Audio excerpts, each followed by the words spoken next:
Salut les amis, j'espère que vous allez bien. Pour ma part, je vais très bien. Depuis leur indépendance, les pays africains ont connu de nombreux chefs d'État. Certains ont marqué positivement les habitants de leur pays et apparaissent dans la mémoire collective des habitants comme des modèles. Figures emblématiques de l'histoire de l'Afrique, ils restent une grande source d'inspiration. Et voici les amis, 10 présidents qui ont marqué l'histoire de l'Afrique. Si vous êtes nouveau à la chaîne, abonnez-vous et activez la cloche de notification pour ne plus jamais rater aucune de nos vidéos. Allez, on commence.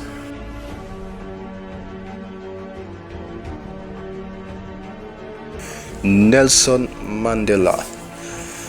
Considéré par beaucoup comme le père de l'Afrique du Sud, Nelson Mandela a été le premier président noir de ce pays. Pendant son mandat de 1994 à 1999, Mandela s'est concentré sur la destruction de l'héritage de l'apartheid, encourageant la réconciliation entre les races et combattre le racisme institutionnalisé. Bien qu'il n'ait pas réussi à éradiquer complètement la haine raciale en Afrique du Sud, ses efforts pour unifier le pays et renforcer la cohésion ont permis à la nation arc-en-ciel de se remettre de nombreuses années d'hostilité. Mandela est décédé en 2013 à l'âge de 95. On se rappelle toujours d'un grand homme à l'invocation de son nom. Le vide laissé par cet homme serait difficile à combler.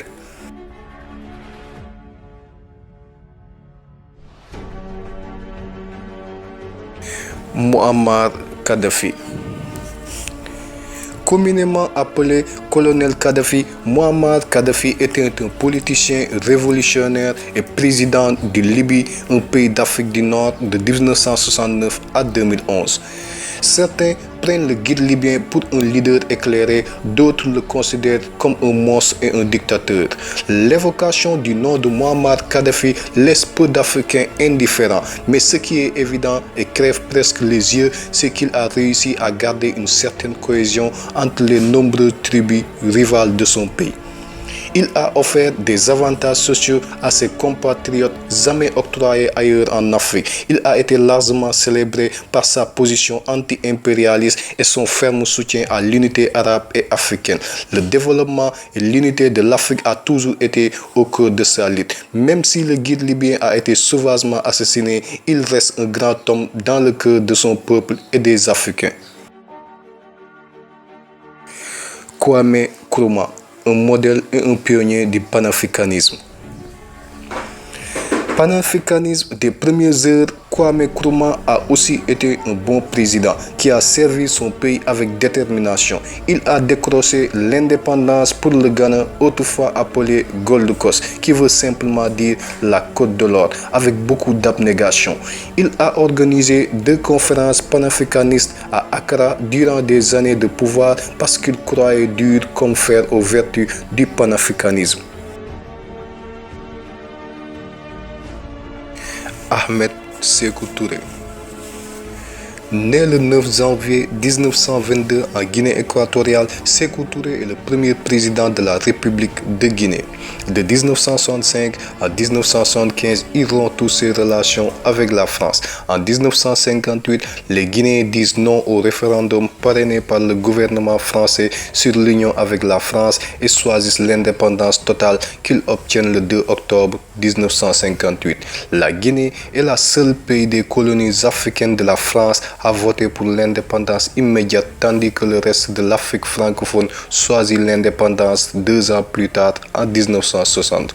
Frustré, le président de Gaulle réagit en ordonnant aux fonctionnaires et techniciens français de quitter immédiatement la Guinée. Malgré les difficultés, Sékou Touré affirme, je cite, « Nous préférons la liberté dans la pauvreté à la richesse dans l'esclavage ».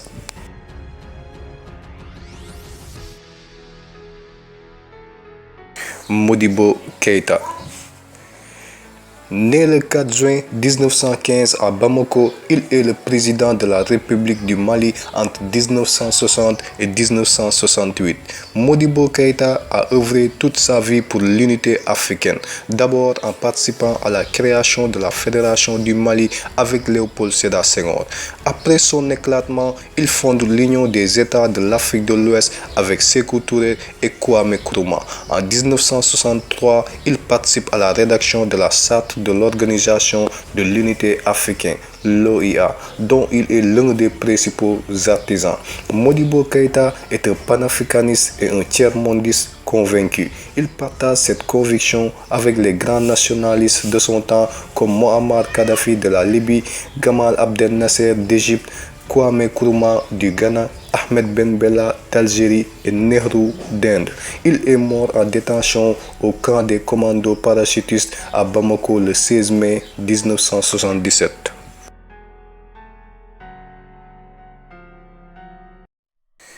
Jerry John Rawlings. On aurait pu l'appeler le nettoyeur parce que Jerry John Rawlings a plusieurs reprises ramené le Ghana sur le droit chemin. D'abord le 4 juin 1979, il renverse par un coup d'État Fred Akufo qui s'était emparé du pouvoir par un putsch. Il remet le pouvoir entre les mains d'un gouvernement civil.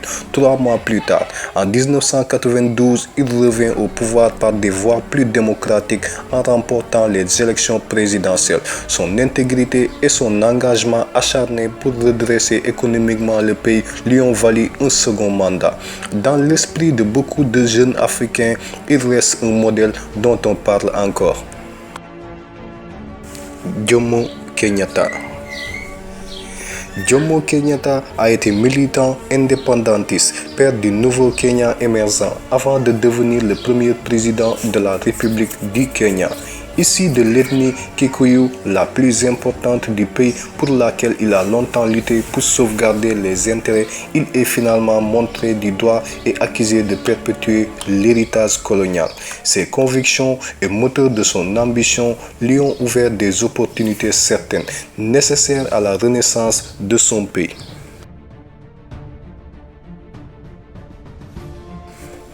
Patrice Lumumba. L'un des révolutionnaires les plus célèbres, Patrice Emery Lumumba, était un homme politique congolais populaire. Il a été le tout premier ministre de la République démocratique du Congo de 1960. Lumumba a joué un rôle décisif dans la lutte pour l'indépendance, étant le leader du Parti populaire Mouvement national congolais dont l'objectif était d'obtenir l'indépendance dans les plus brefs délais.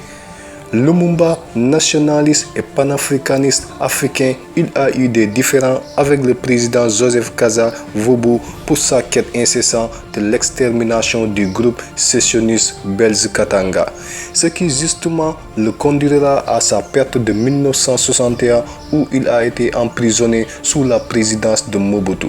Sa mort s'en est suivie plus tard publiquement par un peloton d'exécution sous les instructions des autorités katangaises.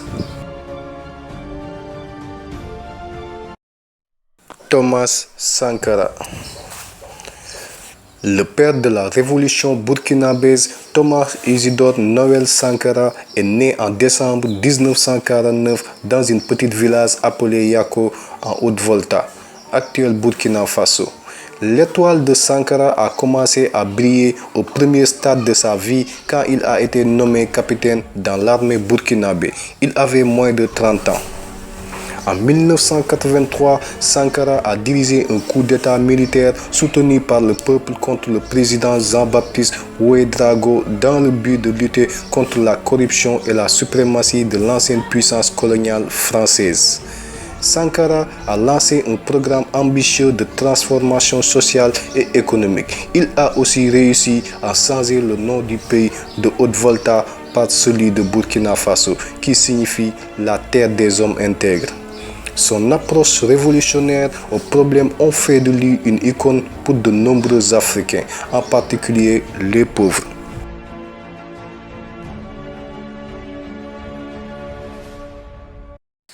Gamal Abdel Nasser.